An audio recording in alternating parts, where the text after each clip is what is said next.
నాకు bad comments పెట్టిన వాళ్లకు మాత్రమే ఈ వీడియో అంకితం. ఈ మధ్యన నేను చేసే వీడియోల్లో ఏ రాజకీయ నాయకుడు పేరు నేను ప్రస్తావించలేదు.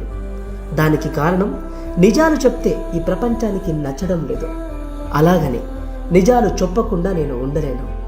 ఎవరి పేరు కూడా ప్రస్తావించకుండా, ఎవరి మనోభావాలు దెబ్బతినకుండా ఒక చిన్న పిట్ట కథల జరిగిన సంఘటనలు చెప్తున్నా. ఇందులో కూడా భూతద్దం పెట్టి చూస్తున్న మేధావులకు హ్యాట్స్ ఆఫ్ టు యూ చెప్పాలి. నాకు కొద్దిమంది బ్యాడ్ కామెంట్స్ పెట్టిన వాళ్లకు మాత్రమే ఈ వీడియో అంకితం. మీరు నమ్ముతున్న నాయకులకి ఏమీ కాదు. వాళ్ళు డబ్బు పరంగా సేఫ్, వాళ్ళు అధికార పరంగా సేఫ్. ఇక వాళ్ళ వారసులు అంటే వాళ్ళకున్న వారసుల భవిష్యత్తు కూడా సేఫ్.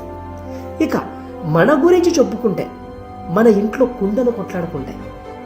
సరైన తిండి ఉండదు, సరైన బట్ట ఉండదు, సరైన భవిష్యత్తు ఉండదు. కానీ మనం మాత్రం చించుకుంటాం వాళ్ళ కోసం. ప్రభుత్వాలు మారుతుంటాయి, నాయకులు మారుతుంటారు. ఇది సహజంగా జరిగేది. కానీ ప్రభుత్వాల ద్వారా మన జీవితాలు మారాలి, మన కుటుంబ జీవితాలు కూడా మెరుగవ్వాలి.